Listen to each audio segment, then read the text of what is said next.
Pascal. You are now rocking with that dude Pascal. We be going wild, Haitian in the building, so original. Got the haters catching feelings. Get your hands up to the ceiling and keep them held high. Cause St. Louis isn't ready. Forget about it, goodbye. Hold up, we just saying hi. Five somebody, rise up. Weekdays, catch us live. Somebody, let's go. Good morning. Good morning. Good afternoon and good evening, everybody. Welcome to the Pascal Show. Woo-wee. We got one hell of a show for you guys today. There's a lot going on overseas, and we're here to talk about as much of it as we can. There's things that are still unfolding. A lot of things were happening while we were all sleeping pretty much overnight. But there are some things going on in the Middle East. All right. Things are popping like crazy. And now we got some updates about troops losing their lives. And there's a lot of casualties that are happening. And then, of course, let's not forget the Ayatollah's gone. He's been deleted as well. Yeah, guys, we got a lot to talk about. There's a lot that happened yesterday. I didn't get a chance to talk to you guys about it, but I am honored to be here to give you guys as much information as we can, as much as we can cover. And of course, we're going to be covering a lot of the breaking news that's happening right in front of us, okay? Because there's a lot going on right now, all right? A lot going on overseas. So please do me a solid. Before we get into everything, do me solid. Hit that like button down below. Crush it. Do what it do. As you guys are coming in, hit that like button, please, and thank you. All right? Don't forget to hit that reaction button if you're watching on these other platforms. While you are over there looking and watching on those other platforms, make sure you hit that follow button, okay? I'm on Facebook, X/Twitter, Instagram, Rumble, Twitch, Kick. I'm on all of them. So make sure you are hitting that follow button. Subscribe here on my YouTube channel, please and thank you. Subscribe. Hit that notification bell. Set it to all so you know whenever I go live, whenever I upload, because it is random. Hit that join button down below. Become a member if you want to support the channel. And if you want to support the channel even further, check out my Patreon. It's on the ticker down below right there as we speak. Go and check that out. And of course, check out PascalMerch.com. PascalMerch.com. We got some really good stuff over there, so go check it out. PascalMerch.com. Okay, guys. Oh, my damn. Okay, there's a lot that has been going on. There's a lot that happened yesterday. Of course, like I said, I didn't get a chance to really cover everything yesterday. I was on for a very short while, just kind of giving you guys an amoosh boosh, if you will, of what's going on overseas. But I think everybody is pretty savvy to the point of knowing that there's stuff going on in the Middle East right now. Peace in the Middle East, much? Not so much. Not right now, okay? But a lot of things are popping off. Let's not forget, with the help of the U.S., okay, Israel and the U.S. attacked Iran yesterday, okay? At some early morning, very late in the night of Friday night, if I'm correct, okay, leading into Saturday morning, all right? Which, of course, a lot of people were expecting this to happen, but we just didn't know it was going to happen so soon. Some people were saying that it was going to happen.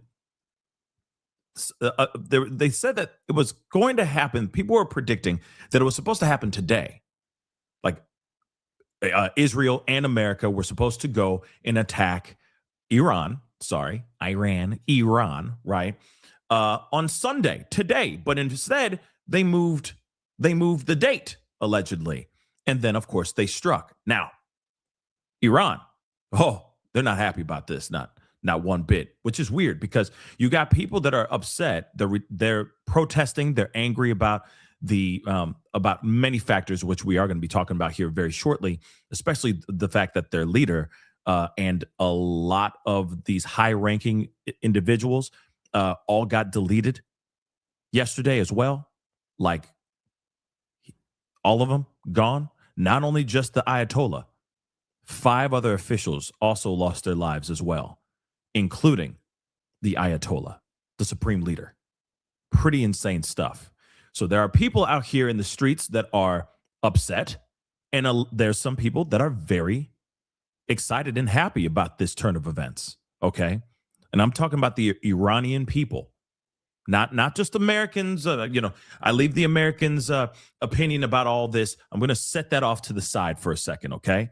We're just going to set that off to the side, what the Americans think. I'm just telling you what we're seeing in Iran. There are people who are either rejoicing that like the supreme leader is gone, he is deleted, and then there's other people that are very upset that their supreme leader, among other high-ranking officials, have also lost their lives in Iran during Ramadan. Just so you know. Pretty insane stuff, okay? That's part of it. There's a whole lot more. Iran was mad. Of course, would not be surprised about them being mad. So much that they said, basically, they did a Trump. They did a Trumpism. They said they are going to retaliate to the likes of something that we've never seen before. Now, we have not seen anything yet. Trump was like, oh yeah? Okay. You try to retaliate, then you're going to see a darker shade of black. Okay? A much darker shade of black from the Americans. You're going to see us retaliate or react to you in the likes you have never seen before as well. It's getting knuck and futz, okay? And now there's just a lot going on. Trust me, I'm going to be sharing all this stuff with you guys, talking about it all. I mean, even so, in fact, I need to make sure I show you guys that tweet because, woo, it's insane. Hold on. Let me make sure I can grab it here real quick before. Where is it? Well, here's one of them. So here. I just want to show you proof positive. This is from a post. Okay, just the top part. I just grabbed the first thing I saw. So ignore this stuff on the bottom. I'm just talking about what he put in his Truth Social post. Okay, he said Iran just stated. Sorry, I don't know why I went into Trump voice very quickly. Sorry, I won't do that. Let me just do this. Iran just stated that they're going to hit very hard today, harder than they have ever hit before. Then he put in all caps. He said they better not do that. However, because if they do, we will hit them with a force that has never been seen before. Have mercy. And it drives me crazy when he says, thank you so much for your attention to this matter, President Donald J. Trump. You know what I mean?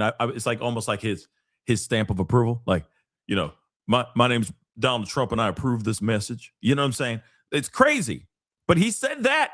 He's like, oh, Iran want to talk about mothers. Oh, y'all want to talk about mother? Okay, bet. You try something? We coming for you. Don't care. You're going to see things that you're going to be praying to new gods. Okay? You're going to be praying to new gods you never even knew existed. So that's what he's saying now. Okay? He said a whole lot of other things too, which we are going to be getting into in just a little bit. But it is pretty insane that the supreme leader, okay, is gone, deleted, lost his life. He is erased from this planet. We have definitely got to talk about that.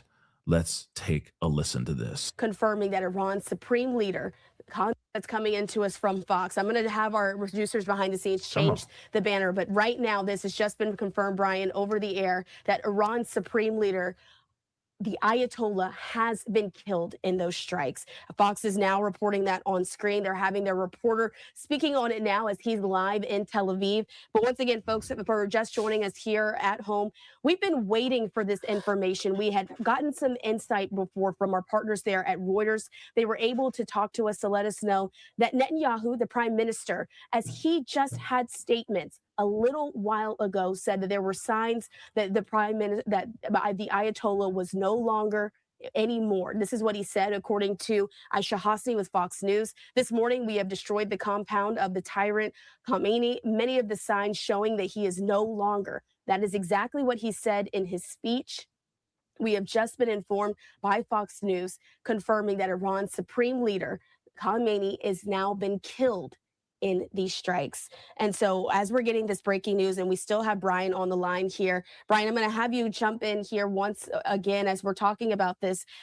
This is a moment that we've been waiting to hear. We didn't have confirmation. It was suspected. It was put out there on the internet. I had told folks earlier today, we won't be confirming anything until we have it from our trusted sources.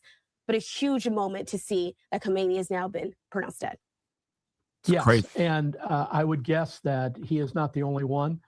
He has a son who's very powerful. He may have been killed as well. We'll wait for confirmation on that, and much of the leadership. There was a bifurcation of efforts here, Christina. The Israelis were moving in for a decapitation strike, cleaning out the leadership of the country. The American targets were different.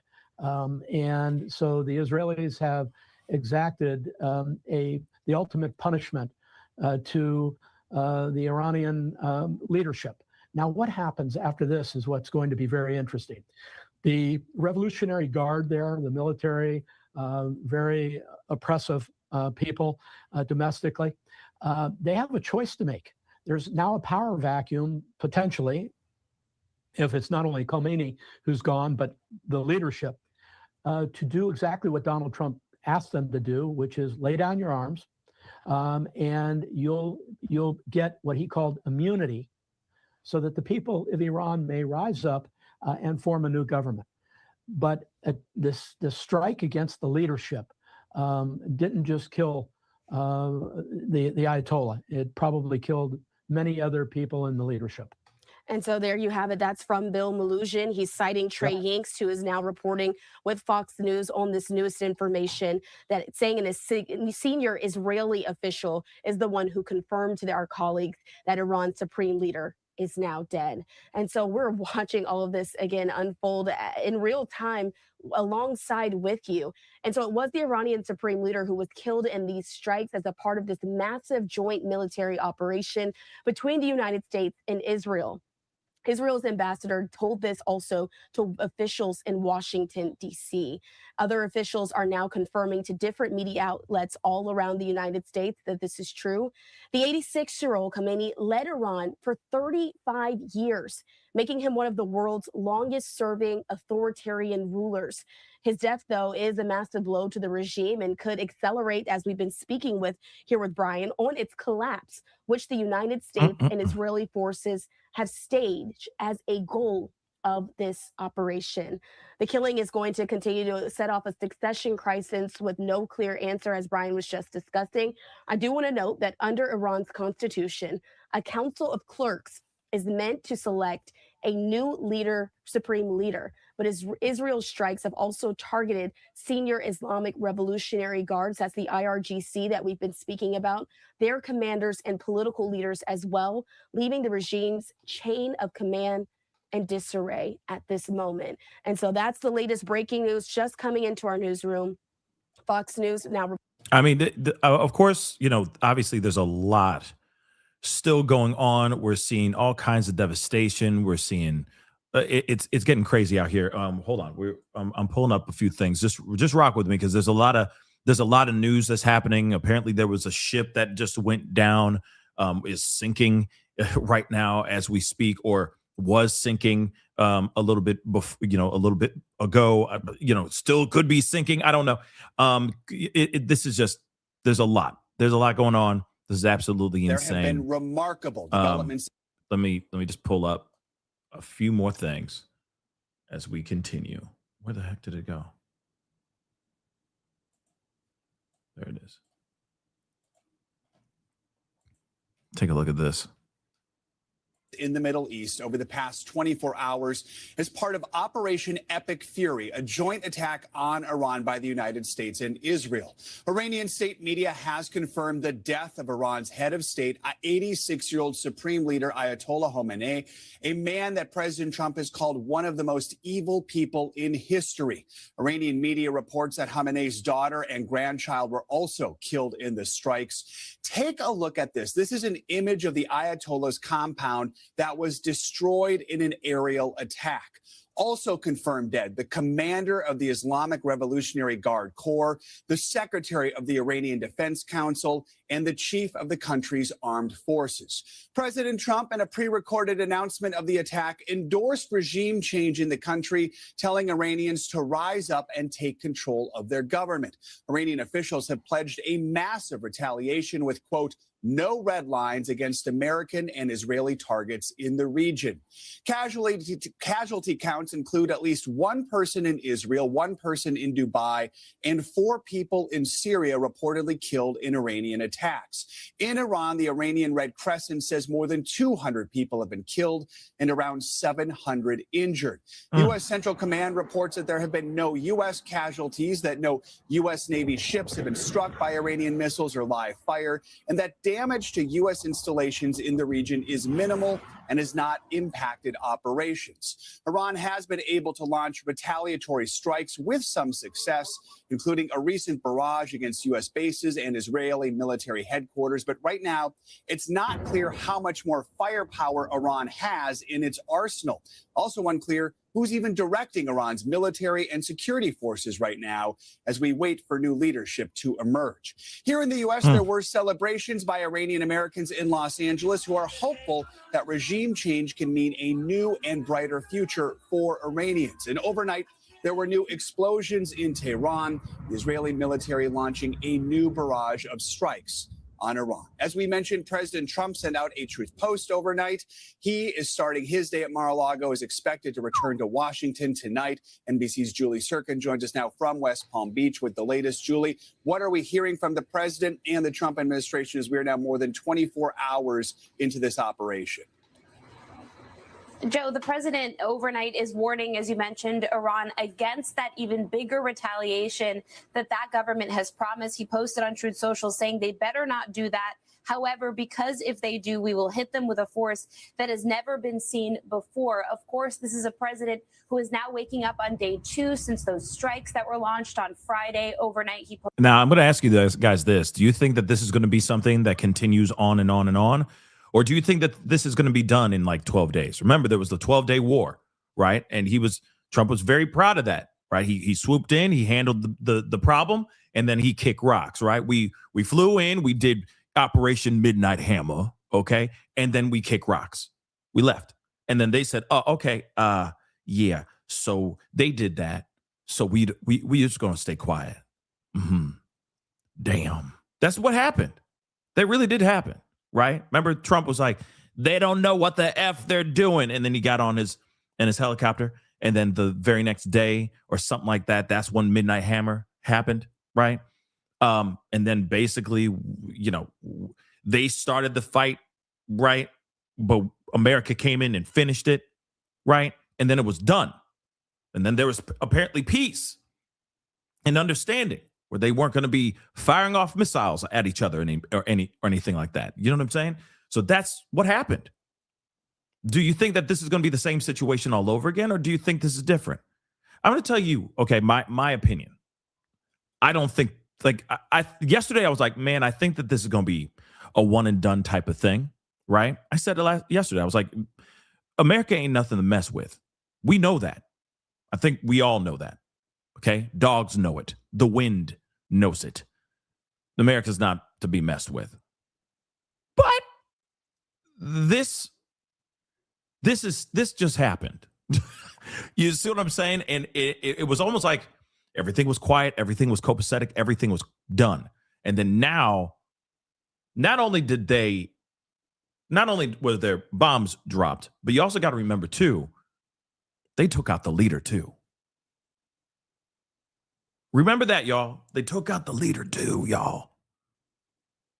Khamenei, right? Gone. Deceased, allegedly. Right? Let me remind you of this. America took El Mencho, or took out El Mencho, feels like it was like just 5 seconds ago. Remember El Mencho and what was going on? The reactions in Mexico? Remember that? Okay. So you had that. You also have the Venezuelan president, or not the president anymore, but you know what I'm talking about, Maduro, taken. He wasn't deleted, but he was taken. Now you got the Ayatollah, Supreme Leader Ayatollah Khamenei, deleted. And we're dropping bombs. Pretty insane. What in the hell is going on? What's going to happen next? So with all this, with that just happening, I know that the things that happen in Mexico and Venezuela have nothing to do with what's going on in Iran, but I do think it's very interesting that that's what's going, like we got this going on now too. What is going to happen? I just don't think that Iran is just going to be like, okay, you took out our leader, coup. I just don't think that this is going to be a 12-day, shorter than a 12-day war. You see what I'm saying? Because now we're involved. You see what I'm saying? Before it was like, don't throw punches. Be nice. Be nice to each other. Don't you throw no punches. And then, you know, they were kind of like, you know what I mean? Trying to get a quick one in. You feel me? And then we said, oh, okay, now you got us rolling up our sleeves. Our sleeves are already rolled in this one. So I don't know if this is going to be like a, you said what you said what you said. All right, you took out our leader. Okay, we'll sit down. We'll take several seats. I don't know. I don't know anymore. Before I thought it was going to be just a one-time deal, but Iran is not happy about this at all. Yes, and then, oh yeah. Thank you, Sammy Jr. Okay. Hey, babe. What about Cuba, babe? Sure, boing, boing, boing. See, now, Cuba is another situation. And that's a whole other Charles Dickens story, right? That we need to talk about as well. But you got Cuba. What the hell's going on here? So I just don't see this being short, babe. I just don't see it, babe. Okay, babe. But let's hear a little bit more of this. We got many miles to go before we sleep, y'all. So let's get into it. Posted that nearly 9-minute long message, and then we really haven't seen or heard from the president since. We know he stopped by a political event last night. But speaking of politics, of course, this is what this issue is going to turn into. Initially, as we've been reporting, the president, his administration are prepared for a more sustained effort in the region. Of course, we still have our military assets, our buildup around Iran. The president here promising to strike again, of course. Hold on. Vanish. What up, man? My issue is that China was said to have deployed into the area as well, and this will have all getting involved. If China is in there, because remember, Iran's friends, okay, their allies are Russia and China. Now, I don't see Russia getting involved. I just don't see it. I don't see it right now. The only reason why I don't see it right now, and thank you so much for the comment, okay? The reason why I don't see that happening right now with Russia is because, you know, Trump and Putin are like, you know, they buddies. You know what I'm saying? So I don't know if this would turn into that, you know? But China crazy. Have we all have figured that out, right? We know how crazy China is. We already know. So them getting involved, I can see that. Russia, not so much. No, cabrón, no. China, though, it's possible. But I don't know, y'all. And if China, like, you know, I don't know why Sammy is making all these interesting points, but he's like, China will take Taiwan, man, right behind America's back, babe. Wait for it, babe. If that is the case, Sammy, that is a whole bunch of problems. Okay? That is a whole bunch of problems. Trust and believe. Okay? If China does that. Hope they don't. Because if they do, that's a whole lot of problems. And then now everybody fighting everybody. You know what I mean? Now it's just a bar brawl where everyone just wants to get, you know what I mean? They just want to get a couple licks in on everybody. Okay? So I'm hoping that's not the case. Okay? I hope it's not the case. So we'll see what happens. But China rolling into this conversation, that would be very, very bad. Then here's the other thing, too.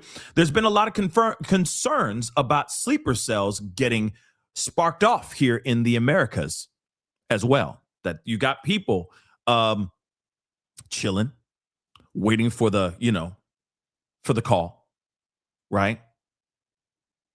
To just start doing bad things here in America because of what's going on in Iran. Let's not forget, let me remind you one more time. The Ayatollah's gone. And a bunch of other officials lost their lives in this operation that they had to take out the Ayatollah. So huge change in their regime, right? Their lineup is different now. You still want to, oh, damn, you don't have your starter anymore?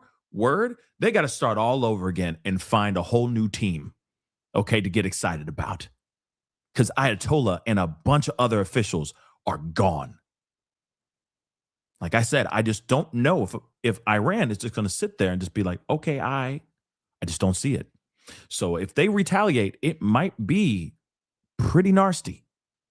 It might be. I just hope it doesn't come over here. That's all. That really, we don't need to see it over here. We have plenty of problems already over here. We had 2 apparently mass shootings overnight. Real talk. We got enough problems over here. Okay. We already have our sleeper cells.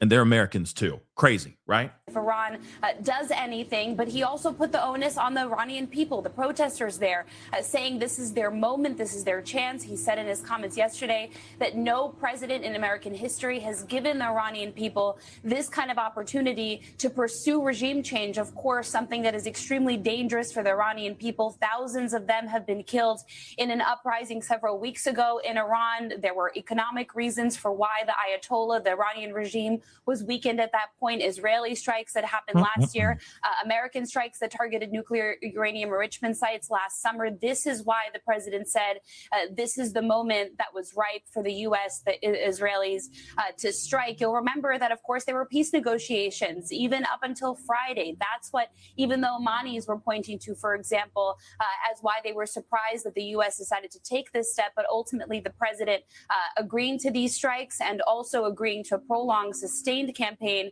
that some in his party already have been speaking out against, even especially Joe in the MAGA base, as this is a president who campaigned on no new wars, now going to have to defend this move, historic move that we've seen in Iran. Joe? Julie Sirkin reporting from Florida. Julie, thank you so much. Let's bring in NBC international correspondent Matt Bradley, who is live in Tel Aviv.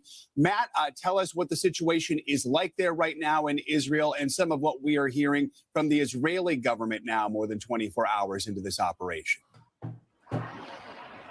Yeah, well, I was just coming into work today. It's a Sunday. This is the beginning of the work week for Israelis, and the streets are largely deserted. There were some pretty serious bombardments that did strike Tel Aviv last night. But I got to tell you, Joe, it was very underwhelming when compared to last June's attacks. We have seen now 1 death related to these strikes, one death that was directly caused by the strikes. There were other deaths reportedly around them that weren't necessarily directly caused by them. We've seen more than 100 injuries, and many people, at least 2 people, have been moderately wounded. So really, we're talking about a pretty underwhelming casualty count compared to what we saw last year, where there were 30 deaths and many, many more injuries. It is unclear to Israelis and to the world just how much firepower the Iranians have left and how much longer this is going to last. Shortly after dawn this morning, about 24 hours into this operation, we were woken up by a succession of various different, basically one after another, air raid sirens. So it looks as though the Iranians are still trying to retaliate against the Israelis. Whether or not that continues, it's unclear. We haven't heard much from the Israeli government yet this morning. We did hear from the military spokesperson, but we haven't heard much in the way of new news. The Israelis did say that they had managed to kill 40 Iranian leaders in those attacks overnight, and those attacks yesterday. Matt Bradley reporting 40? Damn. From Tel Aviv. Matt, thank you so much. Let's bring in NBC's Raf Sanchez, who's live in London for us. I mean, Raf, relations are moving forward between the U.S. and Iran. This is certainly going to be challenging those relations as Iran figures out who's going to lead them moving forward. We heard the president say about 24 hours ago, this is an opportunity for people in Iran to step up and take over their government. But observers will tell you it is not going to be that simple. That's easier said than done. So what do we know about who's leading the country and who might be leading the country moving forward? Oops. Yeah, Joe. So Ayatollah Khamenei had been the supreme leader of Iran since 1989 until yesterday. So there is barely anyone in the U.S. government who has any experience of dealing with an Iran that is not under his leadership. This is really uncharted territory. What we are hearing from the Iranian regime is that a temporary leadership council is being set up to provide governance following Khamenei's killing. That announcement was made by a man called Ali Larijani. He is the former speaker of the Iranian parliament. He's now a very senior security official, and he does appear to be the person who is most in charge at this stage following the death of the supreme leader. It appears that he will play a key role in that leadership council. He is a hardliner, but he has a lot of experience dealing with the United States through nuclear negotiations. We're hearing from him today. He's saying that yesterday Iran fired missiles at the United States and Israel, and they did hurt. Today, we will hit them with a force that they have never experienced before. Now, Joe, it does appear that Iran's democratically elected president is still alive, but that is a position without much power, especially when it comes to national security, especially when it comes to foreign affairs. So on top of figuring out who is going to lead the nation, the Iranian regime is now racing to fill all of these individual military leadership posts. As Matt was saying, Israel claims to have killed some 40 senior Iranian leaders, many of them senior military commanders, the head of the Islamic Revolutionary Guard Corps, among others. So that is a big, big void at the top of the Iranian regime that needs to be filled. In terms of the eventual process to pick a new supreme leader, there have only been two supreme leaders in the history of the Islamic Republic, Ayatollah Khamenei, the sort of founding father of the Iranian regime, and then Khamenei, who was killed yesterday. That position is usually filled by a Shia Muslim cleric, and it needs to be approved by a body called the Assembly of Experts. Whether or not that body will meet during wartime, we will see. Jeff. 40 leaders, 40 Iranian leaders iced out. Iced. Real talk. That is insane. Okay. That is just insane. Scary. Let's take a look at this. This is some stuff that's breaking right now live. So let's take a look at this. I'm going to roll it back a little bit though. I'm going to roll it back a tiny bit so we can hear the start of this. With Iran, perhaps with reconstruction of Iran, if there actually is regime change. And David, I also wanted to share this new update right here saying that Trump says new Iranian leaders want to talk, and he has agreed to talk. That's according to an Atlantic magazine interview. When you hear that update right there, you know, what does that indicate, if anything, to you? Well, that's a little surprising. It seems to show weakness by Iran, whoever those leaders are. You would think that they would be defiant. But this also kind of follows the playbook of Venezuela, where we took out Maduro, brought him back here to the U.S., and then quickly started having some discussions with his successors, including Delcy Rodriguez, who is his vice president, is now acting president. And so maybe that's the goal, to kind of follow that game plan. I'm just not sure that's going to work, because the regime, is very committed to having a theocracy controlled by the mullahs, very tight control over the population, and not open to democracy, not open to Western values, not open to human rights. So I'm not sure how we get from here to there. And David, we also have a new update from Fox News correspondent and anchor Jackie Heinrich saying that I spoke with President Trump briefly this morning before the announcement about U.S. casualties. So he did not comment on that. But some notes. He says the U.S. knows how many targets are left. And regarding progress towards Iranian people taking control of their destiny, quote, it's moving along. It's moving along rapidly. This has been this way for 47 years. He said, quote, it's moving along rapidly. Nobody can believe the success we're having. 48 leaders are gone in one shot, and it's moving along rapidly. On concern about oil prices, impacts of the Strait of Hormuz, the president said, quote, I'm not concerned about anything, Jackie. I just do what's right. At the end, it works out. He cited good outcomes from Venezuela, operations, attacks on Iran's nuclear facilities with B-2 bombers. He also said, quote, if we didn't do that, they would have had a nuclear weapon within 2 weeks, and then all of this would not have been possible. So President Trump stating that he knows how many targets are left. So a little bit more indication in terms of that. But as we're taking a look at this from the conversation that Fox News host Jackie Heinrich had with the president, does anything from this stand out to you?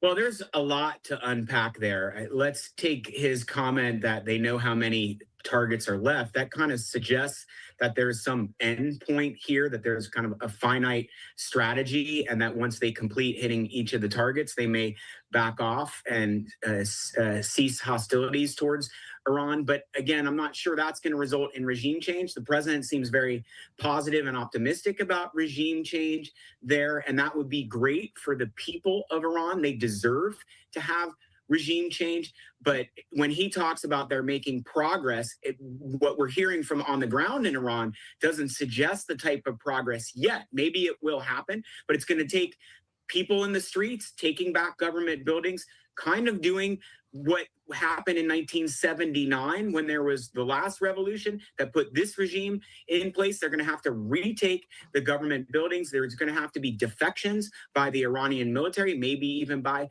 the IRGC. Without that, I think the Iranian regime is going to maintain its grip over Iran unless and until there's an armed opposition or there's a foreign intervention with boots on the ground.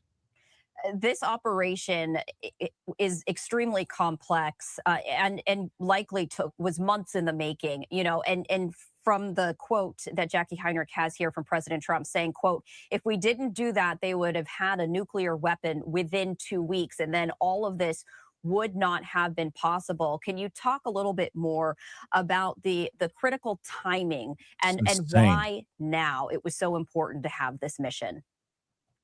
Well, the administration hasn't disclosed why they felt all of a sudden Iran might be able to get nuclear weapons or might be close to getting nuclear weapons. Again, they've always been close. They have enriched uranium. They have the technology. So they've been close for years, but it's not clear whether something happened in the last few weeks, the last few months to suggest they were even closer, that they were going to go over the threshold.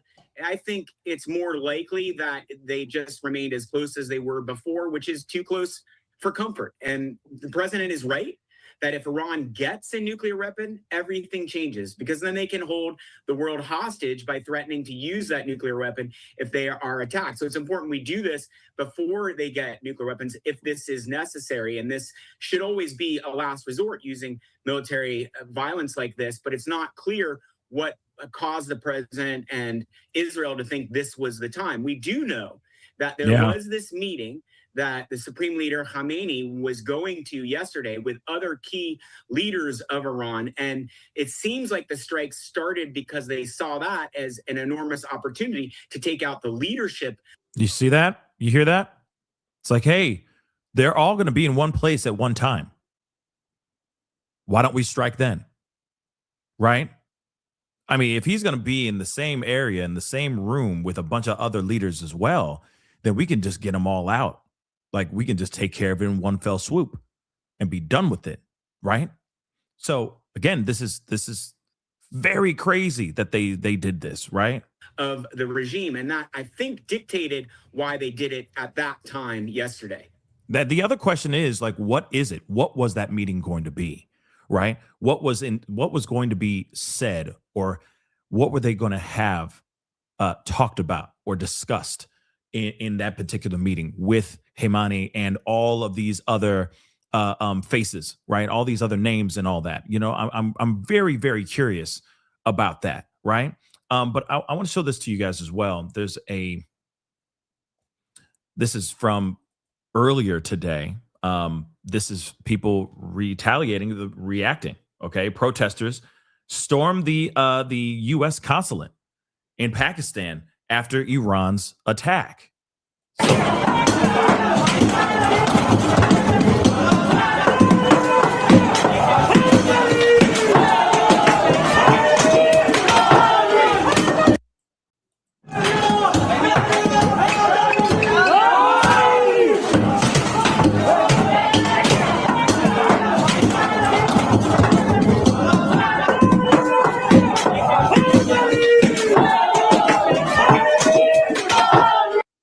So yeah, I guess people are not happy about this, or some people are not happy about this. Not, you know, there are a lot of other people that are rejoicing in the streets that are absolutely, you know, grinning ear to ear about this situation. Let's take a look at nope, not that. Where did it go?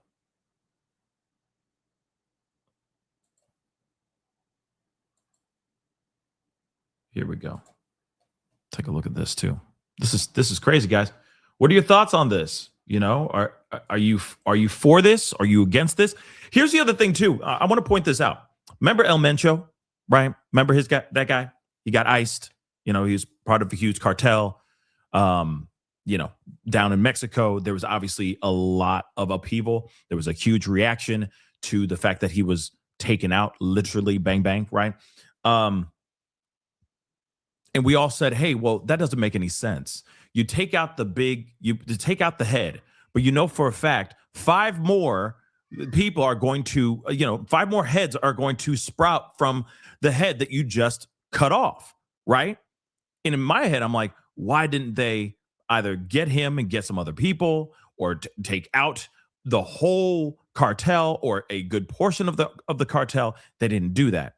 But this one here, they made sure that when they struck down, they did not only take out the main head, they cut off all the other heads that were possibly going to sprout from that area, from the decapitation, right? So again, this is very crazy. And the fact that they said, hey, Khamenei is going to be going into a meeting with a bunch of other officials. We can go in there and we just drop one on them. And then they'll be gone. Done. It will be a wrap. It's over, right? So again, I don't know. This is very interesting. And it keeps making me wonder, what was this meeting that Khamenei was about to have with other people? What was that all about, right? And then here's the other thing too. Just because they took out him and a bunch of other officials in one fell swoop doesn't mean that the people underneath them that are going to be rising to the top, the future leaders, that doesn't mean that they're not. That doesn't mean that they're not bad, if not worse than Khamenei, right? So again, this is very interesting, right?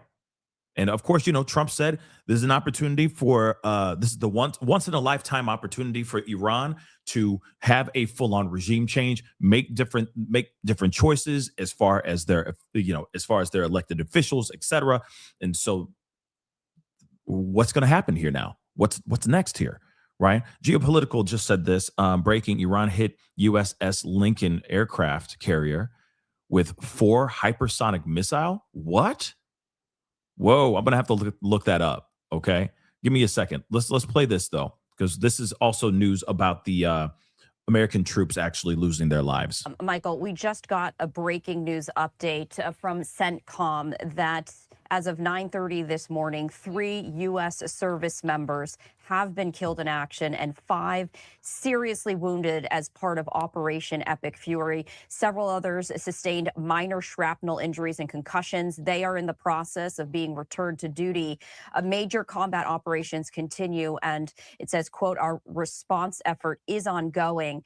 The situation is fluid, so out of respect for the families, this is according to CENTCOM, we will withhold additional information, including the identities of our fallen warriors, until 24 hours after next of kin have been notified. But I did want to share that breaking news. And I also wanted to share this, bringing this in full, Michael, as we have just learned that 3 U.S. service members have been killed in action, 5 others seriously wounded as part of Operation Epic Fury. And we did want to share that with you. As you were talking about, and President Trump did say that unfortunately lives might be lost in this operation, but he said it was, considered of utmost importance as they, had a very targeted operation against Iran, a terrorist state. They were looking, to increase that nuclear capability. But can you talk about just, this news, and just obviously incredibly dangerous? There continue to be retaliations from Iran, not just against the United States, but other allies. I mean, it's painful to watch. There is no level of casualties in the U.S. military that we can accept easily. And, I don't really have words to say. My grandfather, my uncle, my dad served in the U.S. military. My grandfather signed up for the U.S. Army draft when he came to this country because of, Japan and Germany had very bad governments. Iran has a very bad government. Iranians, this is one of the toughest duties that I know that commanders in the U.S. military have, the ones who have to contact the relatives of the lost ones, of fallen soldiers and sailors and airmen. And women, of course. We don't know the names. I don't yet know actually the circumstances. It is horrible. War is a very grave issue, and it's a very tough decision. I think I'm thankful that I'm not a president or secretary of defense that has to make these decisions. But by historic measures, our military efforts are very successful right now, thank God. I think that we're facing a government that would happily put a nuclear weapon in New York or Los Angeles or Tel Aviv. They're allied with the Russians, who constantly brag about having 1,500 nukes on intercontinental missiles aimed at the United States. There is a reason that from Eisenhower to this current administration, we get dragged into wars in the Middle East, because it has been a very violent region that until recently was dominated by dictators, many of them aligned with Russia and now China, and many of them very extreme. And I think that's actually starting to change. I hope these are our last losses, and I'm very, very sad to see it. I'm seeing this for the first time, and there's no words for the kind of pain. We are a country that values lives, and we value every single person who serves in our military, and there is nothing of greater value to us as Americans, human lives, especially of the people who serve our country, but also the Iranian people. And that's why I mentioned a looming water catastrophe in Iran, because we don't want the Iranians to suffer. And it pains us the most, those who sign up to serve our country who've died. I wish I could say something more. It's painful. Yeah. This is obviously, obviously very, very crazy. Three soldiers have lost their lives, KIAs, and 5 have been seriously wounded, at least as of the last hour when they reported this, or when this video actually was posted. But yeah, this is all just sad. Okay. They're saying, I was going to say, Timbo, there has been reports of the vessel being struck, but they're saying that it hasn't been hit. So I don't know. We're still looking into that, but let's take a look at this. WION. real quick. Targeted the U.S. aircraft carrier. Iranian Revolutionary Guard Corps say they have attacked USS Abraham Lincoln. The IRGC claims to have launched 4 ballistic missiles towards the 100,000-ton nuclear-powered supercarrier capable of carrying roughly 60 aircraft to 75. If confirmed, this will be the first direct attack on a U.S. aircraft carrier in decades. Along with the USS Abraham Lincoln, the U.S. has also deployed USS Gerald Ford. Once again, this is from Iran, and the IRGC has just put out a statement that it claims to have targeted U.S. aircraft carrier. Iranian Revolutionary Guard Corps say they have attacked USS Abraham Lincoln. The IRGC claims to have launched 4 ballistic missiles towards the 100,000-ton nuclear-powered supercarrier capable of carrying roughly 60 to 75 aircraft. If confirmed, this will be the first direct attack on a U.S. aircraft carrier in decades, along with the USS Abraham Lincoln. The U.S. has also deployed USS Gerald Ford. And remember, the President of the United States has already warned Iran not to escalate or to do something that will anger the President of the United States, because he says he will now use all means necessary or all force against Iran's actions. I'm gonna play this while it's. Let me just tell you guys this. Where is it? Where did that go? Hold on. Because they're saying that it's not entirely true. They're saying, because some people are saying, oh, is it, is the aircraft carrier, is it actually sinking? Right. And then they said, nope, it's been struck, but it's not sinking. So they're saying, let's see, Iran's Revolutionary Guards today said that they had attacked the aircraft carrier USS Abraham Lincoln in the Gulf after the U.S. and Israeli strikes took the lives of their country's supreme leader, Ayatollah Khamenei. Now, they said that what they're claiming, according to the U.S. Central Command, CENTCOM, they called Iran's claim a lie. The missiles launched didn't even come close, they're saying. And I'm just, of course, reading this off screen, okay? But you get it. They're saying, some places are saying that this boat, this aircraft carrier is sinking in the sea right now as we speak. But they're like, nah, man, not even close. Nah, still out there, still doing its thing. They're saying that the carrier was not hit. I repeat, they say that the carrier was not hit. The Lincoln, they say this. This is what they put out. CENTCOM put out this quote or this statement, okay? And they said the land and sea will increasingly become the graveyard of, this is from Iran's guards, I'm sorry. They said in a statement to local media, they claimed that 4 ballistic missiles struck the aircraft carrier, adding this from the Iran's guards, saying that the land and sea will increasingly become the graveyard of the terrorist aggressors. So then CENTCOM went back and said, okay, they're lying. The carrier has not been hit. This is what they said. The Lincoln continues to launch aircraft in support of CENTCOM's relentless campaign to defend the American people by eliminating threats from the Iranian regime.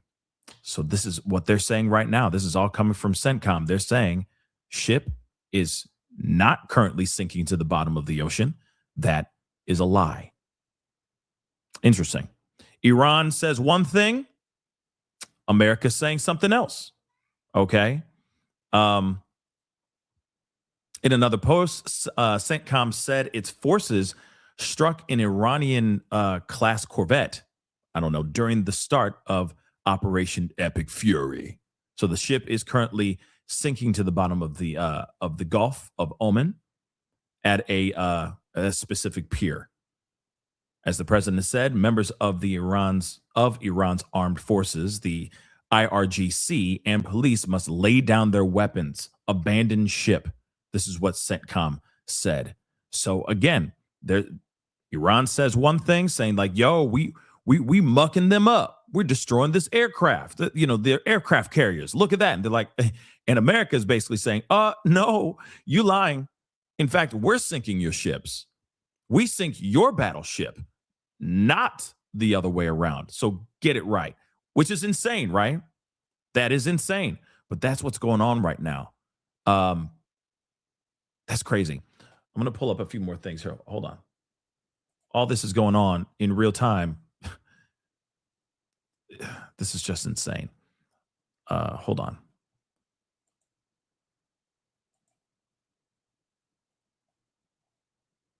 Let's see this.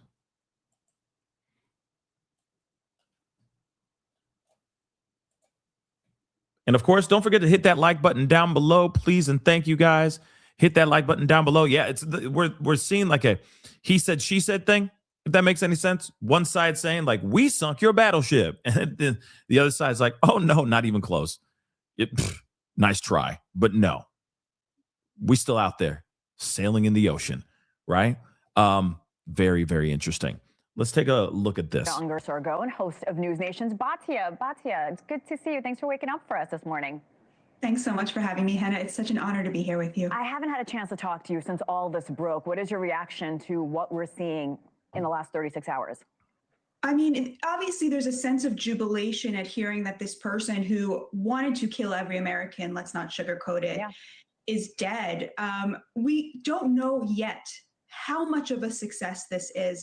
Of course, the president has an amazing track record of doing incredible, huge things without losing any American lives. So he has set the bar very high. And I think we're all hoping that he will manage that again. We'll have managed that again here. But of course, it's too soon to tell yet. We're all, I think, still praying that we get a Maduro level of success in this operation as well. There is no doubt that when it comes to foreign policy, the administration has been very successful. With that said, Batia, the president promised no new wars. He wanted to be the president of peace. Did he break his promise to Americans? And I was talking to a congressman in the last hour. I want to point out, in the beginning, we heard 5 Iranian officials lost their lives, right? Including the Ayatollah, right? Including Ayatollah, right? And now we're hearing, like we just been hearing as this, as we continue to listen and hear all this stuff. Now we're hearing that 40 Iranian officials lost their lives. This is absolutely crazy, right? Nuts. And Pam on Facebook, thank you so much. I appreciate that. Thank you so very much. Yeah, I'm still keeping, just so you know, just a little bit of a left turn real quick. I'm still keeping an eye on the Nancy Guthrie case. We're not done with that. Obviously, this is very, very big news, what's going on overseas. So we definitely have to talk about this. But when there's new developments in the Nancy Guthrie case, we will talk about it for sure. But right now, everything's kind of at a standstill over there. And it looks like majority of media has left the area. They're all going back home, or they're all, they all packed up their things and they're not out there being like, day 29. You know what I'm saying? Where is Nancy? They're not doing that now. They're all, everybody pretty much is packed up except for a few YouTube creators, right? So again, we'll see what's happening. And when we get some more information about that, we will talk about that. I guarantee you. But here's what's crazy. 40, okay? 40 Iranian officials, including Khamenei, lost their lives. That is definitely a call or a move to try to create some sort of regime change in Iran. Now, what's interesting, though, let me just point this out. Why didn't they do the same reaction? Why didn't they do the same thing in Venezuela? Think about that for a second. Just rock with me for a second, okay? Rock with me for a second.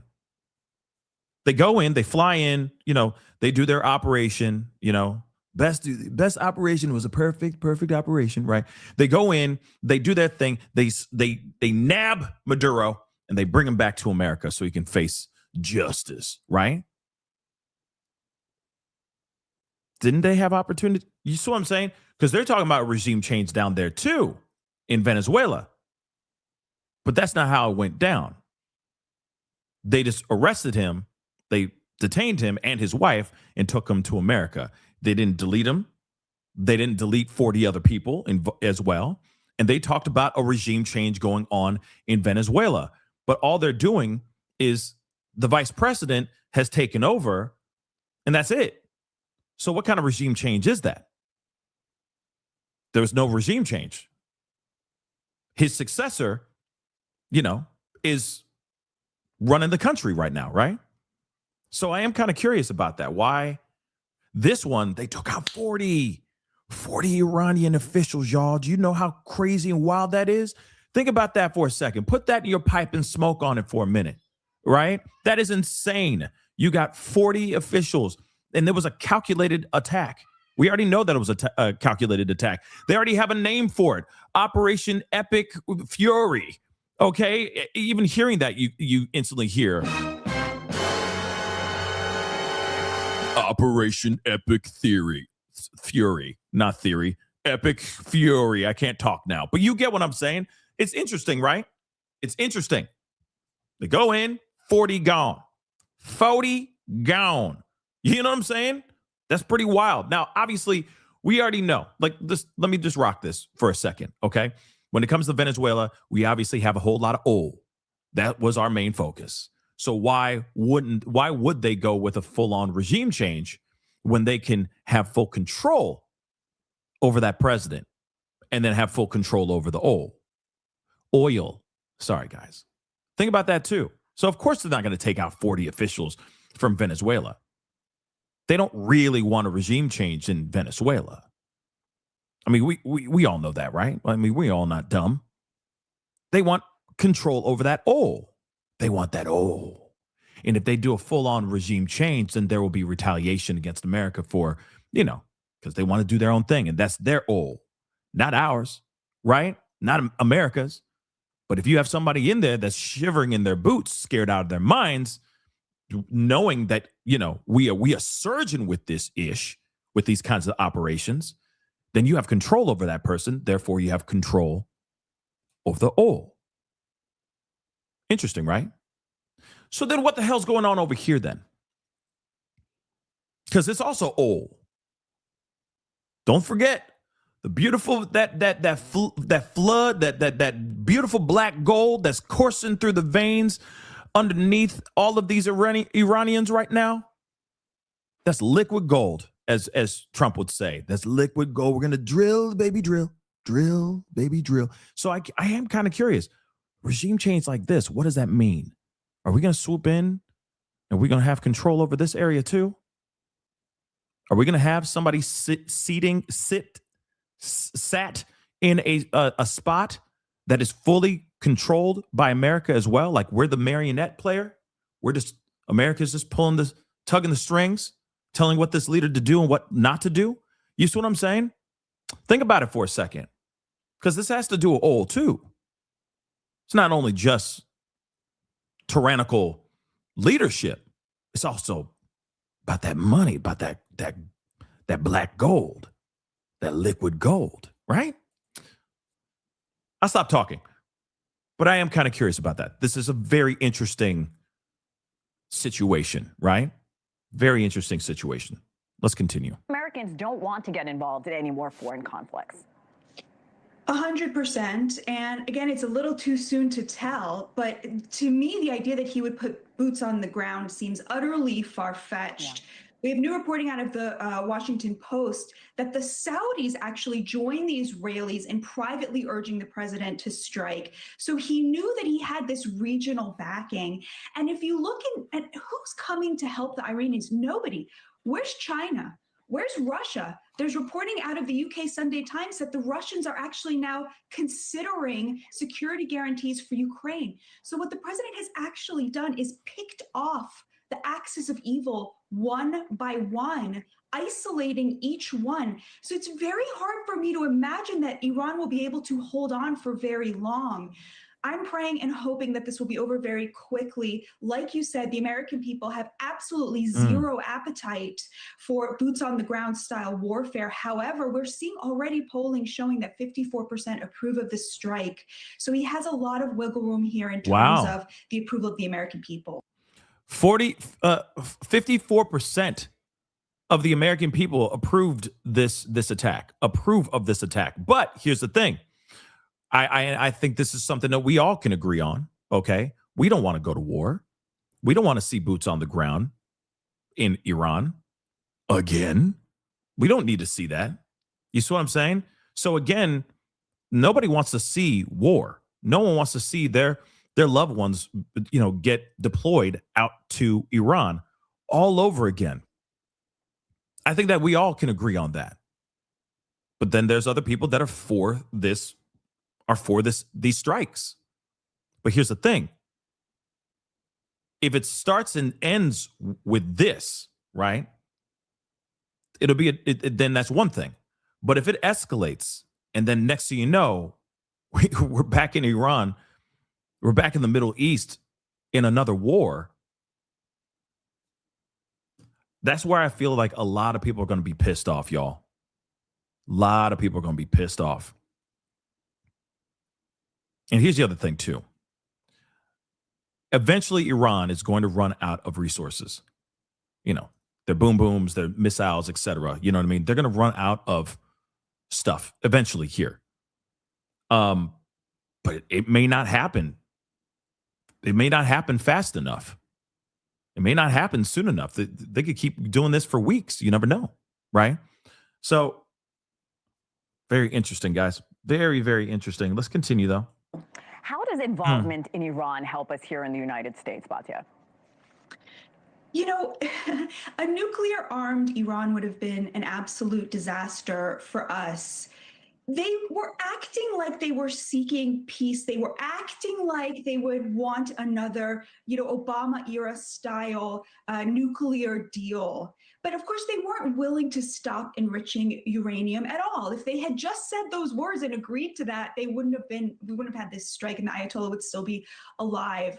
So they really did present a threat to the American people. I know that we're seeing reports of Americans being worried about an increased threat of terrorism to the United States right now. But the thing to understand, Henna, is that either we would have to deal with that now with this commander-in-chief and this military, or we would have to deal with that in a much worse way with a nuclear-armed Iran 10 years down the road, 20 years down the road. Our children and grandchildren would be dealing with that from a position of much more weakness. And so I think that is the thing to keep in mind right now. Batya, you did it first. Great point. And you just alluded to this a moment ago. And I just want to tell our viewers a bit more. The FBI's counterterrorism and intelligence teams, they're on high alert since Saturday's strikes in Iran. Batya, what does the president need to say to Americans to bring down the fear level? Something we've also heard, people with deep sources, both in the administration and in Israel, have reported that Mossad is telling them that they are very deeply embedded in what remains of the regime, and that there is reason to believe that there is a more moderate configuration available in the near future. What we're looking for there is not necessarily, some sort of ideal fantasy of who we would love to see in charge in Iran. What we want to see are people in charge who are willing to work with the United States, yes, for a better Iran, but much more importantly, for a better relationship with the United States. That is the goal. That is what an America First administration should be seeking, of course. We love the Iranian people. We want them to be free. But we don't go around bombing other countries unless we are being threatened. So I think we want to hear from the president. What was the end goal here? What is your information that makes you think that that end goal is available? And for him to keep doing what he has been doing, which is prosecuting the case for the American people about how this helps us. Yeah, and the Cuomo jump scare. Could this actually last for weeks? I don't know. I don't know. I mean, eventually, like I said, Iran is going to run out of resources. America, the cup runneth over with resources over here. So not really much we got to be worried about in our neck of the woods. But as far as what could possibly happen, what kind of issues could be brought to the table for us, I am worried about that. Let's take a look at this. The FBI is raising a nationwide alert after the joint U.S.-Israel strike. Should there be concern about attacks here in the U.S.? Joining us now, Jason Pack, former FBI special agent. Jason, thanks for being with us. The FBI, I know, is on high alert right now and even monitoring suspects or people that they have concerns about. What are the chances that there will be some kind of blowback here in this country from Iranian sleeper cells? Good morning, John. I think the realistic possibility is that it's possible. So that's why the FBI and the U.S. intelligence community in general has began to do this 24/7 watch. And the good news is, John, is this just didn't start last night. The FBI, the U.S. intelligence community have agents that work these type of investigations throughout the whole year. So when something like this is planned, they'll begin to take a second look at maybe some old cases. They'll look at people who are in the U.S.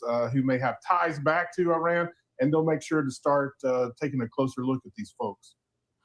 It isn't just the Iranians. I mean, there are, it's proxy groups, Hezbollah, Hamas, others that have caused trouble in the Middle East.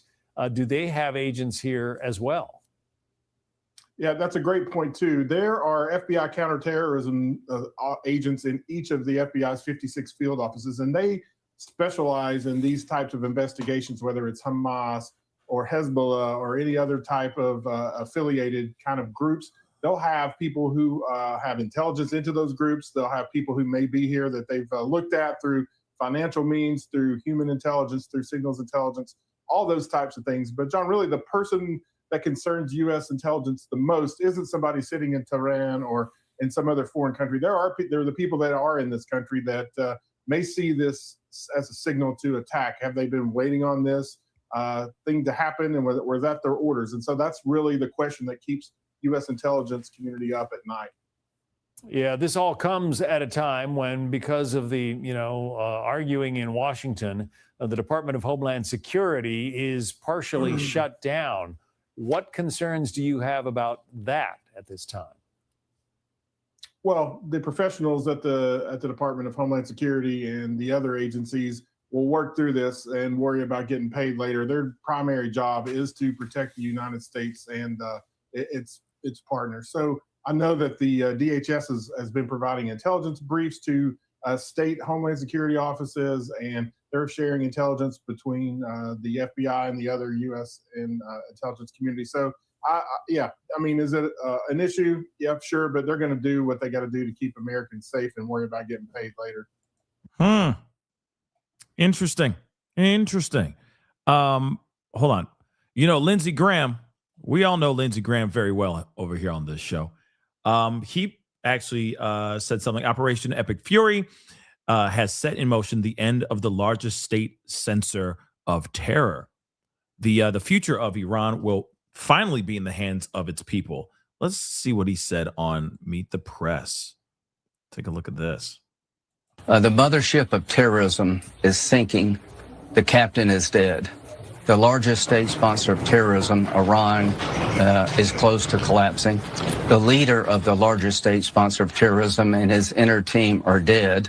The mothership that fuels the proxies is in sinking mode. The goal of this operation is to change the threat, not the regime. When this operation is over, no matter who takes over in Iran, they will not have ballistic missiles to hurt us, Israel, or the region. They will not have the capability to be the largest state sponsor of terrorism, whether it's a cleric or a group of representative of the country where there's an election. It doesn't matter right now. Iran in the future will no longer be the largest state sponsor of terrorism. They cannot rain terror on the region. They cannot commit mass murder. That's the goal of this operation. Thoughts, ladies and germs? What you think? What you thinking? What you thinking on that, huh? What you think? I mean, he is definitely he is hype about this. We already know that. I mean, remember when we were watching him with Trump on Air Force One? I mean, he was literally just like, like just losing his mind. Remember that? That was insane. Let's continue on, though. Violent clashes in Pakistan outside the U.S. consulate in Karachi today. At least 6 people were killed, dozens wounded, we're told. And the protesters reportedly belong to the same sect of Islam as Iran. They were not able to breach the consulate itself, but that incident, of course, highlights the heightened level of concern for American interests around the world since Operation Epic Fury began. Fox's chief national security correspondent, Jennifer Griffin, joins us live. All right, Jennifer, great to have you here. Thank you for your reporting around the clock. I want to read something from National Review, which makes this point about Iran's attacks in the region. You know, Andy McCarthy writes saying Iran's already blundered. Its retaliatory strikes included attempted simultaneous strikes against Gulf and other Middle Eastern states that had sought to remain neutral: Saudi Arabia, the UAE, Bahrain, Qatar, Kuwait, and Jordan. The effect is to push the regimes in these countries into alliance with each other. What do you make of that? Well, it's very interesting. The Gulf Coordination Council is having an emergency meeting today about this very issue. I think the Iranians did blunder in the sense that Saudi Arabia, UAE, and others had said their airspace couldn't be used by U.S. and Israeli forces for offensive strikes.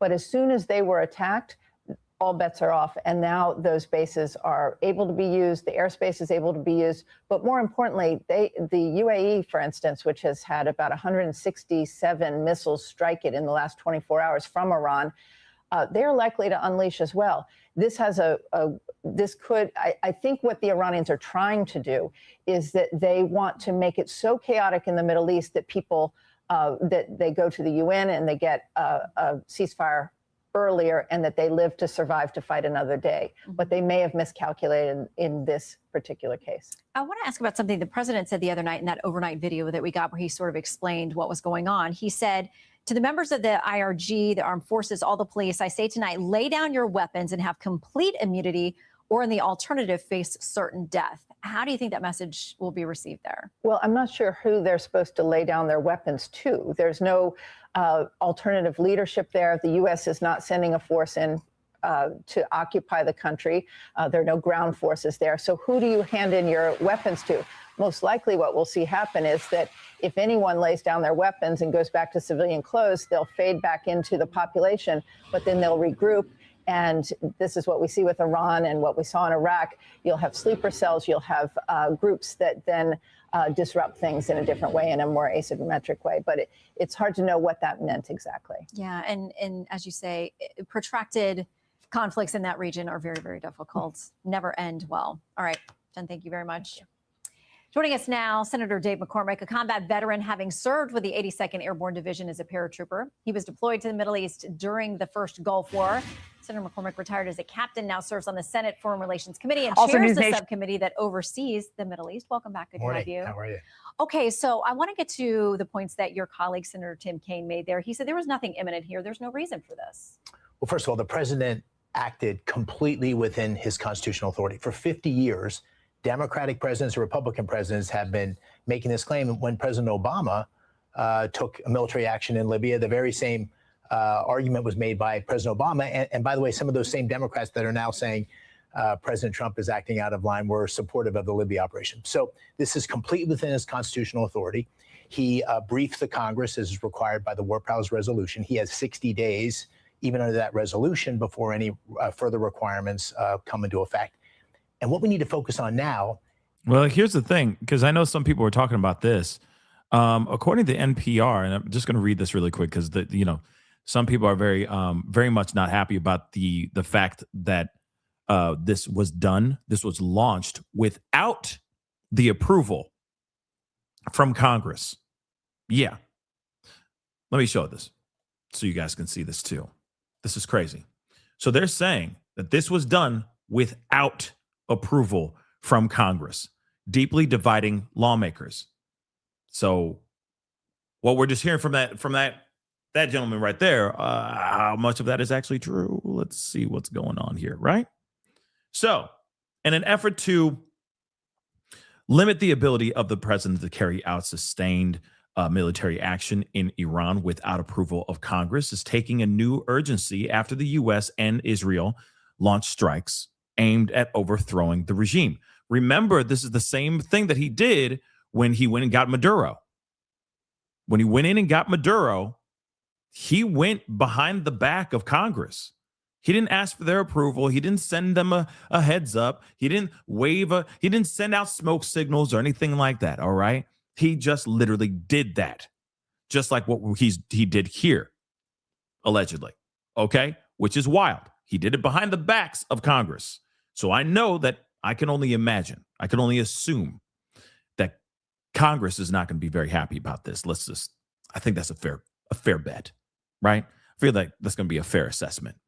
So the strikes, which began early Saturday, were launched without congressional authorization.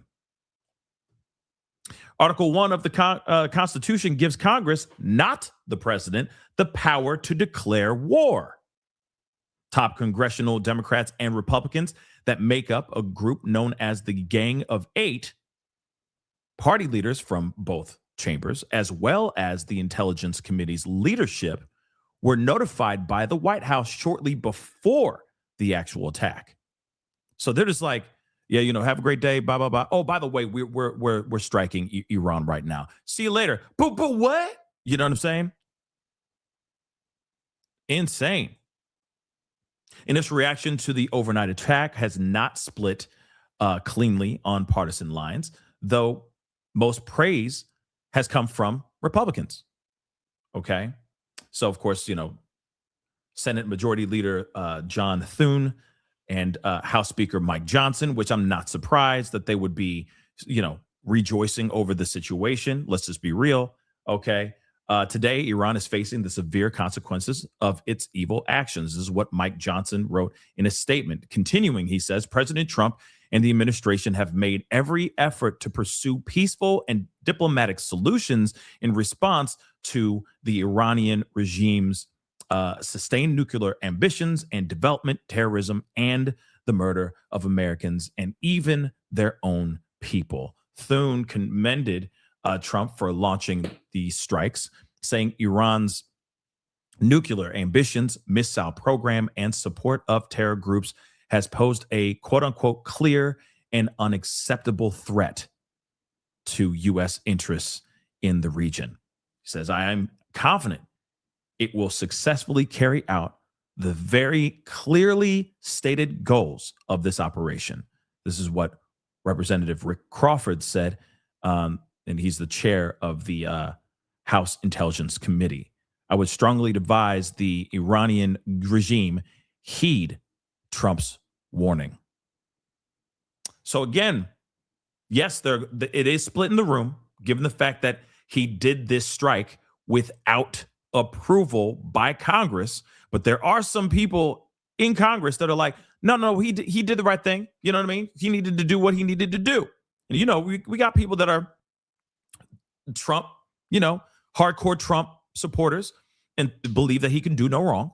But then there are other Republicans that are upset about this as well, including Democrats as well, being like, yo, you can't step over Congress and just declare, what's the whole point of, having these certain, things in place constitutionally if you're just going to step all over it and ignore it.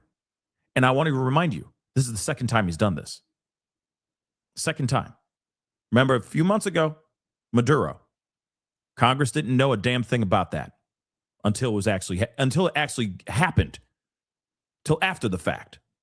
Then this situation, which, by the way, I'm gonna keep it a beam with y'all. Let's just keep it real for a second. We've been known that there was about to be a strike at some point. He said an armada of ships are on their way to Iran. He said that over and over and over again, right? For months, weeks. So we knew that they were going over there. We shouldn't be super surprised about that part. We've been known that. An armada on the way to Iran. Yes, an armada. He said it multiple times. So we shouldn't be that surprised about that. But the fact that he still didn't turn to the people and go, yeah, so let me just let you know what's going on, bro.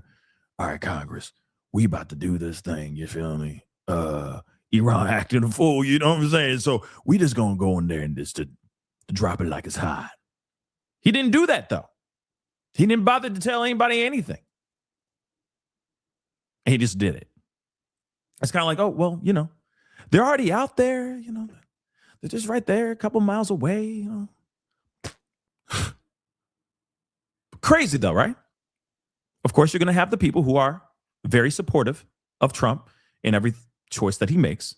And then there's going to be people who are going to be upset about this because he stepped over Congress, which constitutionally he can't do.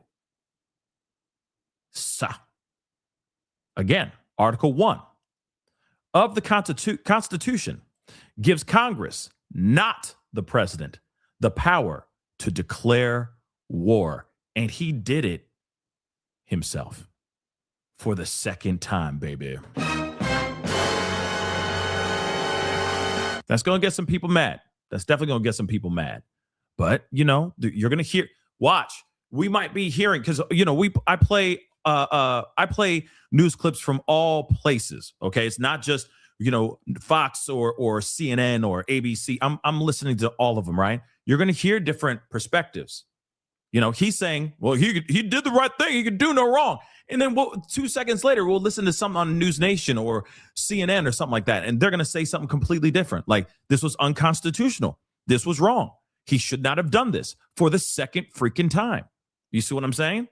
That's the reason why that we have checks and balances. This is the reason why we have the Constitution in general, to make sure that everyone stays on their ish, right? Stays on their P's and Q's. He did it one time and he was successful. And now he did it again. Is Congress going to talk about this? Are they going to have a sit down, you know? Have a come to Jesus moment with Trump and be like, yo, man, this is not cool. Can we talk about this, please? Right? I'm curious. What's going to come of this? Is continuing to support these great young Americans that are carrying out this extraordinary mission. It's early days, but we're a little more than 24 hours in. And I was reflecting on 35 years ago when I was going into Iraq. The military has been magnificent. I'm sorry. I want to hear what he has to say here really quick, but something else that just popped in my head. Watch this. Hear me out. Congress won't do a damn thing if this lasts for like a few days. If this lasts for a few days, we strike, Iran loses their regime. Now they have to rebuild. We get some sort of control over it, whatever the hell's going to be, right? Whatever the agreement is with Iran, between Iran, Israel, and America, and whatever, right? But if this lasts and turns into a full-out war, Trump is in serious trouble. Because they're not going to let this up. They're not going to let this up, that you started a war without us knowing, without us giving you the thumbs up. You did this behind our back. If this turns into more than a 12-day war situation, Congress is going to be mad. And they'll make it known that they're mad. Now, is that suddenly going to be impeachable? Like that they're going to be wanting to put in articles of impeachment on Trump? I don't know. But if he's successful, everyone will shut up. If he's not successful, he's going to be in trouble. Okay? He's going to be in trouble. It's going to be crazy. We're going to see how it goes. The coordination between the United States and Israel, 2,000 missions over the last 24 hours, the intel that allowed us to take out the top tier of leadership, the extraordinary coordination and effectiveness. It's something to behold, but we've got a lot of work to do. There's still more work to be done. We do. And to Senator Kane's point, he says, listen, we wouldn't be here had President Trump not torn up the deal that had been worked out with Iran that was keeping them in check. He says the enrichment wasn't happening, that they were on track in a way that we could control or know exactly what they were up to. It's honestly, it's almost laughable. This is all political theater. There's no regime in the world that has more blood on its hands than Iran. It's killed thousands of Americans. Through the previous operation, we took out and set back their nuclear program significantly, but they have thousands of ballistic missiles, ballistic missile launchers. They use those regularly against U.S. forces in the region, against our ally Israel. This is a regime that continues to perpetrate violence throughout the world against Americans. No regime in the last 20 years has killed more Americans than Iran. So there was a moment where the president gave Iran many alternatives for off-ramps, a peaceful resolution to this. You have to get rid of your ballistic missiles. You have to both say you're going to stop. I heard the senator on the previous segment. Right now, part of what we're hearing from our sources in the administration is that Iran was continuing to work on its nuclear program. So this is absolutely justified, and this is an imminent threat to Americans around the region and around the world. And if you have any doubt about that, just look at the sad list of people that have been killed by Iranian proxies. Like I said, it's good. It all depends on the trajectory of this particular attack, right? This attack could be nothing, or it could be something like this could be this one moment, and then there's regime change, and then, you know, we're all going to have a holly jolly Christmas. Or this could be a long conversation that I don't think a lot of people want to be involved in, to be real honest. And then, of course, the possibility of boots on the ground, soldiers out there, deployments, etc. I don't think people want to see that. So again, if it morphs into that, he's going to have some serious issues in Congress for sure. But if it's successful, he might be like, see was successful, so shut up. What you all mad about? Regime change, you know? But yeah, this is very interesting, guys. Hannah Brandt is live outside the White House, where we're keeping an eye on things there. Hannah, what more are we learning about what is in the next steps at the White House? Yeah, Laura, well, that's the big question at this point. A defense official does tell me about those service members who were killed in action, that they are just not going to be releasing further information at this point. They will not say where this attack took place, but we're certainly keeping an eye for more details. Remember, President Trump said in his early morning Saturday address, American heroes may be killed. That often happens in a war. And the news of this deadly attack comes just hours after we saw President Trump post a warning to Iran on his Truth Social account. That happened just after midnight last night. Let's take a look at what he said there. I want to read you a bit of it. He said, if Iran does attack, does hit the United States hard, we will hit them with a force that has never been seen before. So quite a warning coming from the president just hours after launching those first series of strikes on Iran. And the president, remember, said that we would see heavy pinpoint bombing continuing throughout the week, or as long as necessary, in his words, in Iran, until the U.S. achieves the objectives of peace in the Middle East. Hold on, guys. Let me pull this up here so you guys can see this. This is apparently breaking information right now. Let's take a look at this. This with you and our viewers right here. This is from Fox News correspondent Trey Yingst posting this just now, stating that the Israeli Air Force is now launching a new wave of strikes against Tehran. We had some video that we played out a short time ago of one of those strikes from earlier this morning. But as we continue to take a look at the developments of Operation Epic Fury, I mean, this is not going to let up. President Trump stating that this mission could last days, if not weeks, as we share this new information. Can you talk about, you know, the goals of these military operations, and also on the flip side, Iran continuing to retaliate as well? Hold on real quick. Okay, so we got that breaking news right now, okay? So allegedly, Israeli Air Force is now launching new strikes against Tehran right now, okay? Just so you guys know that information, okay? But then there's something else I want to read off screen here really quick. They're saying, according to Trump, and this was posted not very long ago, U.S. has, quote unquote, destroyed and sunk 9 Iranian naval ships, Trump says. So U.S. President Donald Trump has just posted on Truth Social saying that the U.S. has, quote unquote, destroyed and sunk 9 Iranian naval ships. So his statement is here in full. I'm going to read it really quick. I have just been informed that we have destroyed and sunk 9 Iranian naval ships, some of them relatively large and important. I would assume all of them are pretty large and important, but okay, moving on. We are going after the rest. We are going after the rest. They will soon be floating on the bottom, at the bottom of the sea. In a different attack, we largely destroyed their naval headquarters. Other than that, their Navy is doing very well. Is he doing a joke? Let me say that again. He says they will soon be floating at the bottom of the sea. In a different attack, we largely destroyed their naval headquarters. Other than that, their Navy is doing very well. President Donald J. Trump. Wow. He put a joke in there. Yeah. Wow.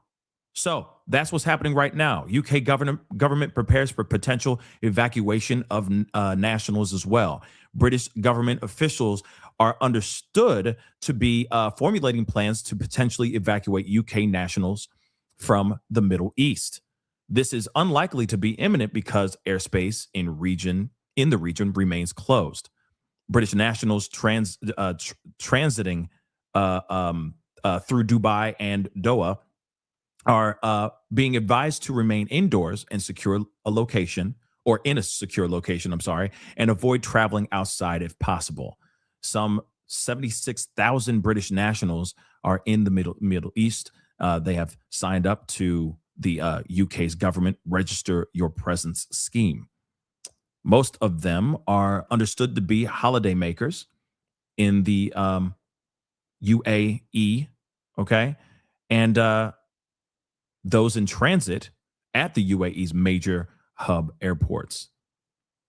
So this Register Your Presence scheme allows British nationals to get direct updates from the Foreign Office. This is the first time the crisis response program has covered more than just one country, because we got Bahrain, Israel, Kuwait, Palestine, Qatar, and of course, UAE as well. So very interesting. So you got Israeli air forces going in and attacking Tehran right now as we speak. And then you got Trump, announcing that there have been vessels, naval vessels that have been destroyed and are sinking to the bottom of the ocean right now as we speak by the U.S. So this is all happening all at the same mother-loving time, guys. Well, I think that's right. I don't think this is going to go away very quickly. First of all, and as far as the strikes are concerned, it's a little unusual that the Israelis are doing strikes. It is roughly 5:30 p.m. In Israel or in Tehran. So it's a little unusual that these strikes would be done at this hour. More of them tend to be done overnight. But what it also tells you is that the Israelis and the Americans have air cover, that they have very little concern over Iranian missile defense systems, surface to air missiles. So that's one thing that it tells you, but it also tells you that there's a lot of targets. Both the Americans and the Israelis went in to attack both key personnel, and they're trying to get to all of the rocket launchers, because as we've seen, the Iranians have shot missiles and have connected in Dubai, in the UAE, in Bahrain, in Qatar, in Saudi Arabia. Most of those have caused no damage and have been repelled, but in Dubai they have. And now overnight there was a big attack in Beit Shemesh in Israel, which is about 15 kilometers from Jerusalem. So these attacks are going to continue. This is not something that's going to be over any day. And we don't know yet the full fury of what the Iranian counter response will be. And let's talk about the goals from the U.S. and Israel. You were talking about these are very targeted strikes. They're taking a look at weaponry. They're taking a look at some of the top leaders. The supreme leader was killed. 40 of the top leaders were also killed in the initial strike. When we take a look at where Iran stands right now in terms of mission accomplished for the United States and Israel, where do we stand with that? We don't stand anywhere yet. We don't know. It is far too early. If we want regime change, then the protesters or people in Iran are going to need to take control of at least one or two major institutions of government, most likely the army or the IRGC, which is the Iranian Revolutionary Guard. those are really the hardcore people. So it's unlikely that it'll be the IRGC. But if you can get somebody from the army to come out and perhaps meet with the president, who was not one of the people that were killed, then you have a chance for a civil society afterwards, and perhaps, I know the Americans are talking about bringing the former Shah's son in. We are way too soon to be talking about regime change. We've killed the old guard, but the old guard is still there with the slightly younger guard. It's right now. There's no regime change. So, Jonathan, there's a long way. I mean, yeah, obviously, right now they're saying the leaders from, leaders of Iran are sitting there going like, "Yo, Trump, let's talk. Can we talk? Can we get a little Tevin Campbell happening real quick?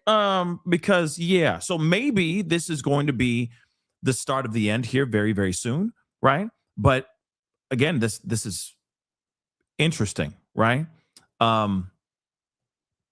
Very, very interesting. Let's continue. Way to go when we're talking about a regime change. As we take a look, though, in just the next few days or weeks, what are those immediate next steps in order to get to regime change? Well, I think you're going to see a lot of this stuff continuing. You're going to see, obviously they need to try to take out as many missile launchers and from both the ballistic missile and the short-term missiles. We have to be very careful about whether or not the Iranians will deploy a dirty bomb. That's a major concern. Out of the country, you also have to worry about whether or not European Iranian sleeper cells will be activated. Hello, everyone. From my own discussions with people in the intelligence community, I don't know of any confirmation of sleeper cells in the United States, but I do know of confirmation of sleeper cells in Europe. So we have to be on the lookout for a variety of things. I think we're not ready to negotiate with any individual who might take over the government, and I think that the protesters are going to need to be out in force in Iran, because that also demonstrates to the rest of the world that the people in Iran would like to see regime change as well. I mean, obviously, there's a lot of people that want to see regime change in Iran. This is just pretty crazy. I will say that. But let's take a look at News Nation. This is from last night, or this is from yesterday. But let's take a look. Hold on. Actually, nope. Let's look at this first from Fox. There are fears of a broader escalation after President Trump and the Israelis launched strikes on Iran and took out Iran's top leadership. For more, let's bring in Eugene Kontorovich, the director of the Center for Middle East and International Law and Heritage Foundation Senior Fellow. He's also an assistant professor at George Mason School of Law. There are a lot of people throwing around terms like illegal attack, international law violation. How do you see it, Eugene?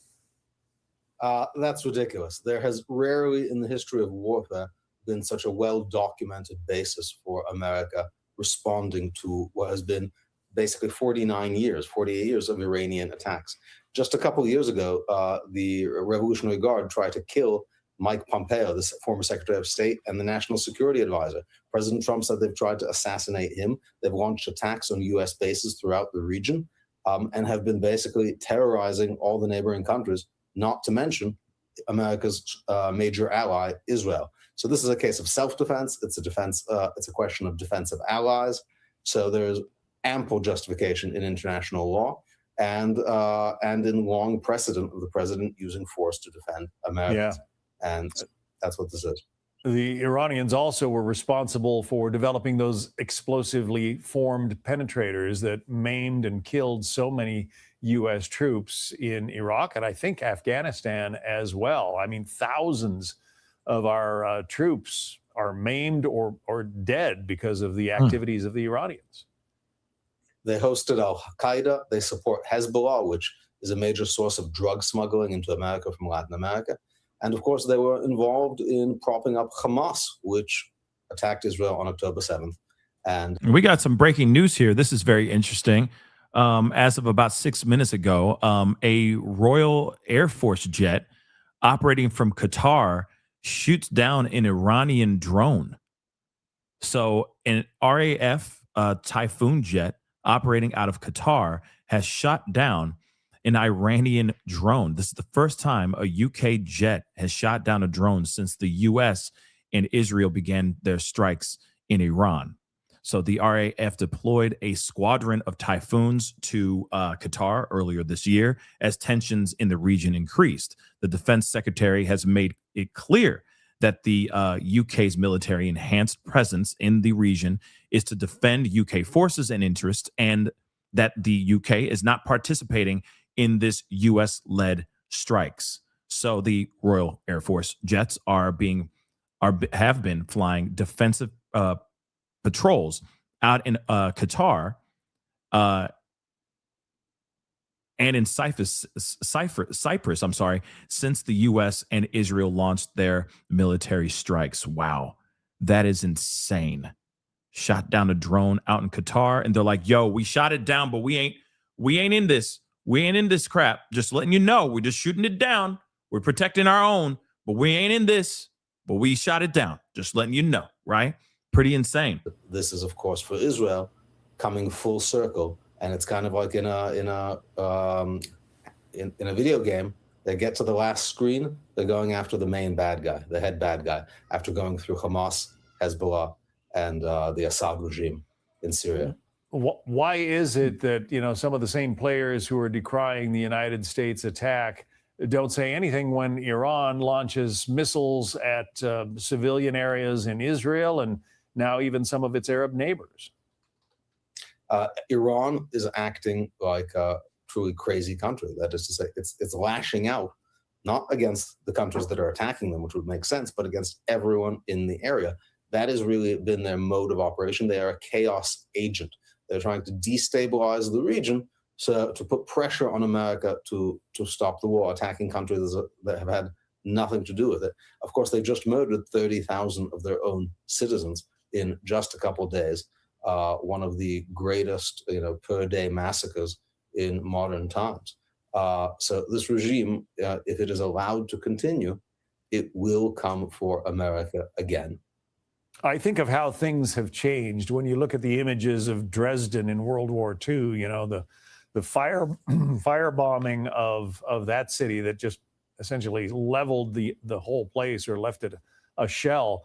Now we have these pinpoint weapons that are able to, take out the Ayatollah's compound without basically damaging the buildings next door. I mean, it's almost that precise. But you don't get that sense from the critics of this operation, who just think, it's bad. It's an attack and it must therefore be bad. Yeah, Iran is a major threat. America is responding with, along with Israel, with great precision, right? Literally targeting the head of the snake. President Trump has made clear that the people of Iran are not an enemy, but indeed we hope they would be an ally. And that's one reason we're not targeting more broadly, because we want the people of Iran to be able to come out into the streets eventually and take over from the Ayatollahs.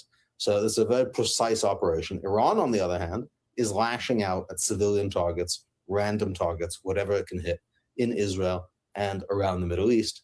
It really, the choice of and targeting really shows you the different nature of the two parties here. What's interesting? New York City or NYC, what up, man? Thank you so much for the comment. Do I think that Putin is shaking in his boots? He could be next as well. No, I don't think no. I think Putin's crazy. Okay, like he is crazy. So I don't think he's like, yo, come on. Like I just don't see him being worried about what Trump would do, because, like I said, they're chummy. So I don't see that ever happening.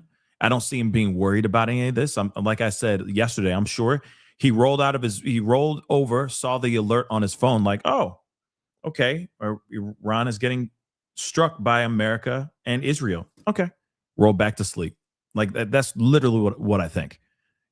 I just don't see him going and being like, oh, I'm worried that he's going to take over Russia. Hell to the no. And for a fact, Putin will not take that lying down. You know what I'm saying? If that was to ever happen, it would be a very, very nasty brawl, to say the least. And I think that that's the kind of stuff that we would see come to America. You know what I mean?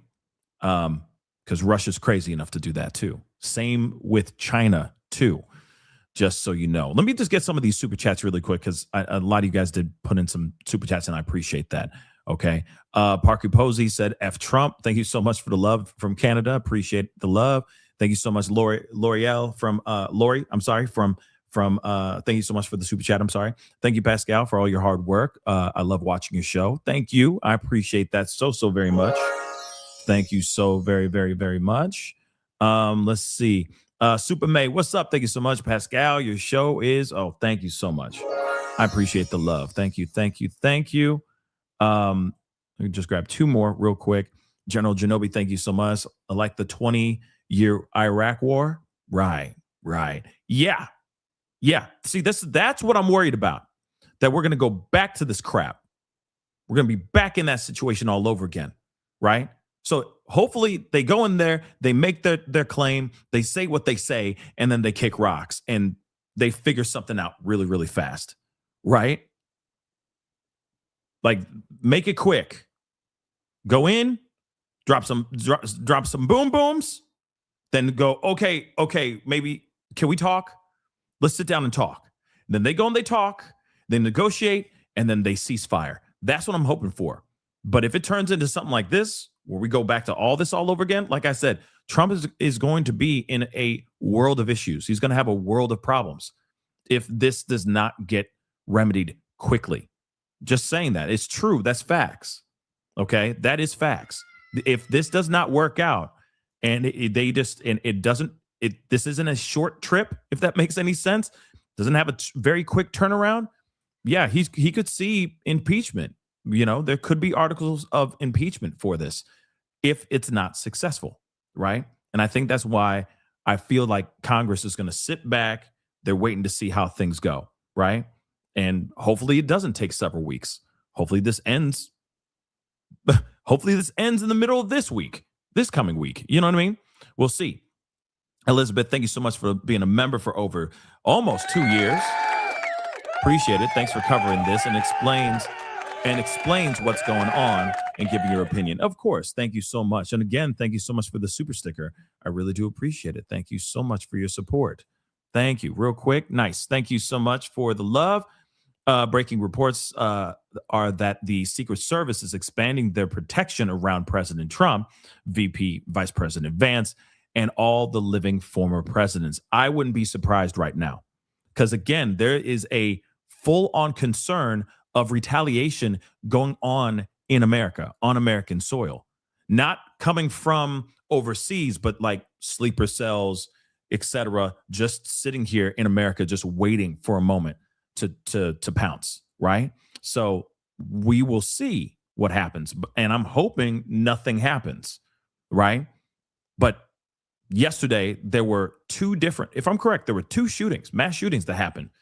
I'm not sitting here saying that they were connected to this situation. I don't know if they were or not, but it is pretty insane that as soon as we hear about Iran, strikes on Iran, now we got two shootings, two mass tragedies that happened the same night, right?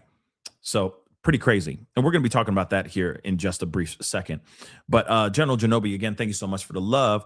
Who am I to deny with Americans? I think you're saying when Americans cheered for what their daddy did for them yesterday. No fake pearl clutch needed. Diplomacy fails and the military has to clean it up always. Sucks when you vote your demise. Okay. Yes, I see what you're saying here, 110%. But that's the thing. There's a lot of people that are rejoicing in this situation. Some people are chanting USA, USA over and over and over again. I I'm not surprised about this. I mean, it was a surprise that they struck yesterday. You know, the first round of strikes happened yesterday. I woke up to some very interesting information. We knew it was going to go down. We just didn't know when it was going to go down. You see what I'm saying? We all have been waiting for the strike to happen, right? We just didn't know when. And it was like, surprise, it happens, right? So I think a lot of us are very surprised about this. I think a lot of us are very weary because they don't want this to be boots on the ground. Like myself, I don't want this boots on the ground. I don't want to see us go into war. War is never the answer, in my personal opinion, right? That's going to be more and more people losing their lives. I'm not okay with that. But I can see why there are people, the Iranian people are rejoicing, you know, and I can see why there's other ones that are not rejoicing, you know, that are mad, you know, that are protesting about this situation. So again, we're living in some very interesting times. Timbo, thank you so much for the love. USS Lincoln hasn't been hit. Yes, we did discuss that, but thank you so much for that clarification. They're like, shoo, we didn't get hit. The hell you talking about? We doing just fine. We still floating out here in the ocean, enjoying our time. Okay. Nuclear powered vessel. We good. We chilling. We Gucci, baby. How about you? Oh yeah, I forgot. All right, Iran. Okay. How are your boats doing, huh? They doing okay? Because we just sunk your battleships. All of them. Almost all of them. You know what I'm saying? Crazy. Shinobi, thank you so much. How I served under the WMD shtick. Memories. Yep. You are not wrong. The weapons of mass destruction, right? The WMDs. Let me get this other one from Shinobi really quick. FBI tying Austin Pew Pew to international terrorism. What? Okay, we're going to have to talk about that here in just a minute. So apparently, okay, last night there was a mass tragedy that happened, okay? Multiple people were shot, injured, multiple people lost their lives as well, and we have got to talk about this because I did get a couple things. You guys have been sending me things via X, which I do appreciate. And we have got to talk about this because this is just insane. And there's footage that I can't show you guys of the actual, the aftermath of this actual shooting. It is really, really scary and tragic. So we're going to get into that here right now. Because I am I'm wondering, is this a connection to all this? That's one thing I'm kind of curious about as well. But 1 second, guys. I'm just trying to. You'd think that there'd be a little bit more, like a video with a little bit more info.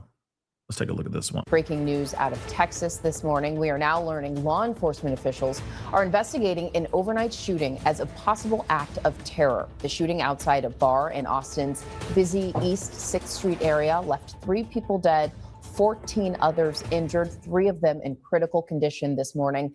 Investigators holding a news conference just moments ago. There were indicators that on the subject and in his vehicle that indicate potential nexus to terrorism. It's still too early to make a determination on that. That's why we are investigating it very closely with our partners with Austin Police Department. And for more on this, we're going to bring in ABC's Chief Justice Correspondent Pierre Thomas. Pierre, as we just heard there, the FBI saying that there were indicators of a possible nexus to terrorism. And this comes as we know there is an elevated threat environment and heightened security across the country. Janae, the scenario that played out is both stunning and scary. They described the suspect driving up in a large SUV, firing out the window at people on the street, then at some point parking the vehicle, exiting the vehicle, and then continuing to fire his weapon. With so many injured, as you saw, and 3 dead before being killed himself by the police. Obviously, there were things, again, to quote the FBI official, there were things on his person and in his vehicle that point to terrorism. We're in the process of digging into that, trying to find out more details about precisely what that was. But what? Like I said, I woke up this morning to all this information, right, about this mass tragedy and everything, but I didn't hear about this. that there's a possibility of it being not only just an act, like that this could be something bigger, that this is something deeper, right? You're right. This comes at a moment when we are in a heightened alert because of the ongoing conflict, U.S. military campaign in Iran, and U.S. officials have been concerned that there could be spin-off violence, if you will. People who are reacting to what they're seeing overseas. And again, that possibility is being investigated as we speak. Yes, and as you said, stunning and scary indeed. So, Pierre, in this heightened environment of security and this threat environment, what are officials telling you? Well, one of the things we're seeing is a direct response to what's happening overseas. Number one, the FBI alerted all their counterterrorism and counterintelligence teams to be on high alert. The Department of Homeland Security held a conference call with police from around the country. They're warning about the potential for sympathizers and others to potentially act out, although that has not been the case in the past. They're not ruling it out.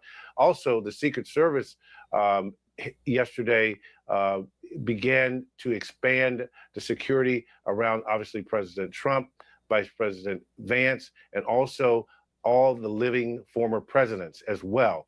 So you see direct response to, again, the potential that there could be some kind of violent reaction to what we're seeing happening in Iran. Pierre Thomas there with this update as we're learning law enforcement officials are investigating an overnight shooting in Texas as a possible act of terror. Pierre, our thanks to you. This is insane.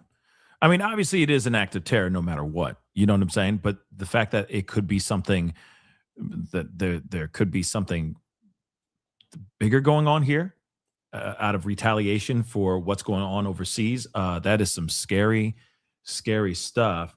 And of course they had a couple different press conferences, and this is from Nerdy Addict.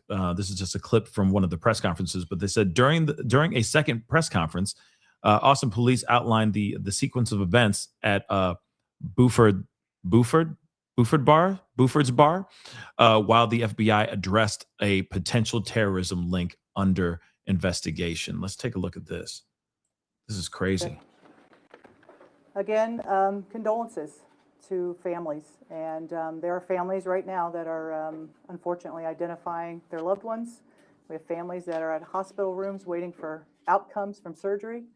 That's the reality of what we're dealing with today. So let's talk about what happened, what we know.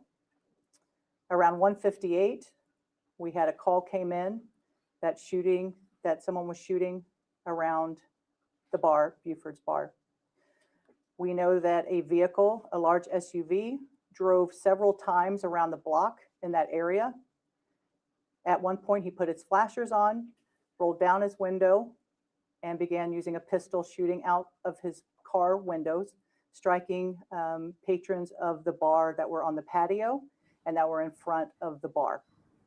He then proceeds westbound on 6th Street, goes to Wood Street where he parks his car, gets out, once again, starts shooting his gun at some people that are walking by. He then walks east on 6th Street. At that point, everyone knows the amount of resources we use on East 6th Street, a large crowd, a large entertainment area here in Austin, where officers along with EMS and fire are staged for the weekend. And so you're talking, when this came out, we were about 55, 56 seconds away coming from east to west Austin, and that saved multiple lives. As the officers were responding, again, our suspect was coming toward East Austin or East 6th Street. Officers were coming toward him, and at the intersection, he was shot and he was killed. At this time, again, I want to thank our partners, our federal partners, our EMS, fire, crime scene, our victim services that are on scene. Again, this is really tough time for the city of Austin. At this point, I'll go ahead and turn it over to FBI for some comments from them as well. Thank you, Chief. Again, Alex Dorn, I'm the acting special agent in charge for the San Antonio field office of the FBI. We want to extend our deepest condolences as well to the victims and their families of this tragic incident. I also want to sincerely thank Austin Police Department and the officers for their extremely rapid response to the incident. There is no doubt that those officers saved countless lives with their quick reaction and quick training to respond to the shooter and address the threat. The FBI is working in lockstep with our partners, with Austin Police Department. We have members from our evidence response team, as well as our many other specialty teams, including our digital forensics folks that are on scene, helping to address the scene and gather additional evidence. Obviously, it's still way too early in the process to determine an exact motivation, but there were indicators that on the subject and in his vehicle that indicate potential nexus to terrorism. Again, it's still too early to make a determination on that.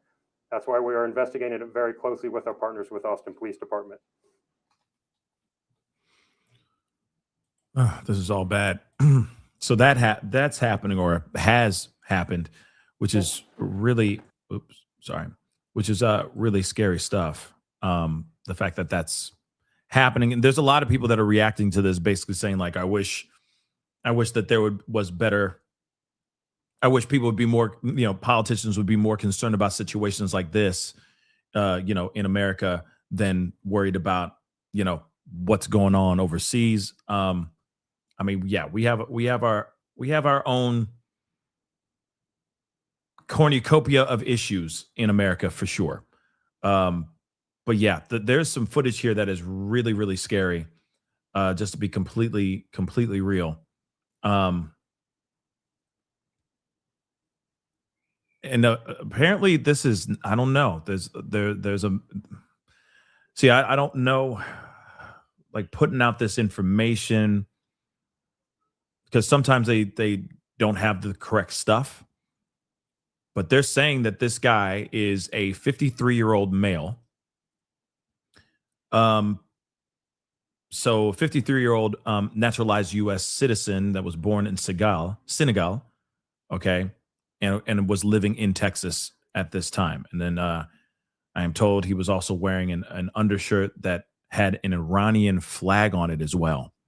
So I'm not going to put his face or anything of that until they actually, well, looks like they are finally saying who this person is, it looks like. Hold on, let me pull this up so you guys can see this. But this is crazy, guys. This is what's happening. This is what happened last night. People are just enjoying drinks, having a great time. And all of a sudden, this dude just pulls up, opens fire, gets out of the car, continues firing at the bar. And then he was neutralized, right? Damn shame. Digging deeper into that mass shooting in Austin, Texas with some brand new information. I had mentioned before, 3 people killed. Fox confirmed the shooter who police killed was a naturalized citizen from Senegal. Sources are now telling Fox the shooter was wearing clothing that said Allah on it, and he had on an undershirt with an Iranian flag on it.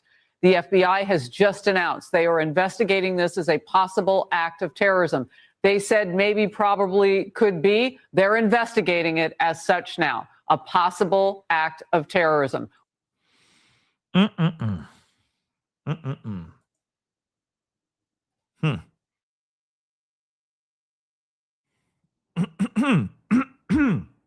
All because, well, they're thinking that there's a connection. They think that what happened in Iran is, what the hell, man? Okay. They believe that what happened in Iran is the reason why this whole thing happened. Like somebody was doing this out of retaliation of what's going on in Iran, right? Hold on.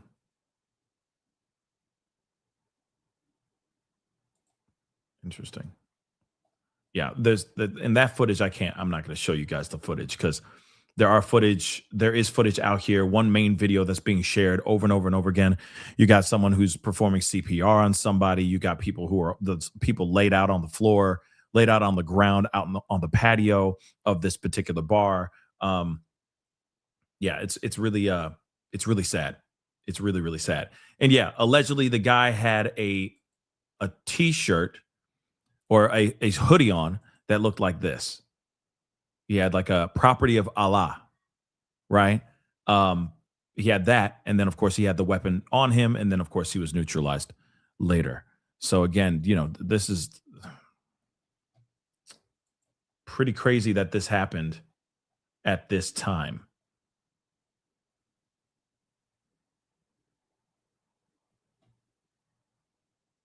Let me grab these super chats here really quick. Jen, thank you so much. Look up the photo of lead counterterrorism unit Thomas Fugate, age 22. Wow, work history, landscaper, store clerk, Trump campaign, and 2025 DHS aide. Yeah, I'll see what that's all about. Thomas Fugate. I'll look at it. Nick, thank you so much for the love. Look at the Wars Powers Resolution of 1973, and yes, the president has every right and power to do so. Interesting. Interesting. Okay. Let's see. Webster, thank you so much for the love.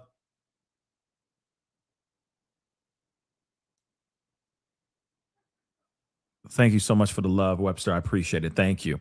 Sorry, guys. I'm just looking at comments, and then I'm trying to see. I mean, he literally was wearing, I can't show you this footage because there's a footage of the guy like gone on the ground. And it looks very much he was wearing a property of Allah. Property of Allah, sorry. Sweatshirt. So yeah, it's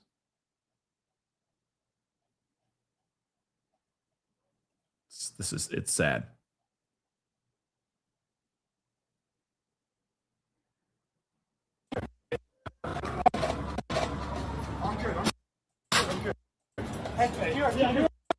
Yeah. He really was wearing that sweatshirt, that hoodie. He really was. From Senegal.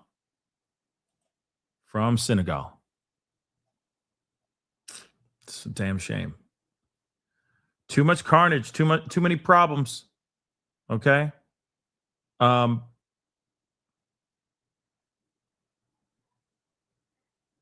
apparently, U.S. is also using, for the first time ever, one-way drone strikes. So they're just basically kamikaze drones. They just fly out there, and the whole thing is used as an explosive device, if that makes any sense. That's very interesting too.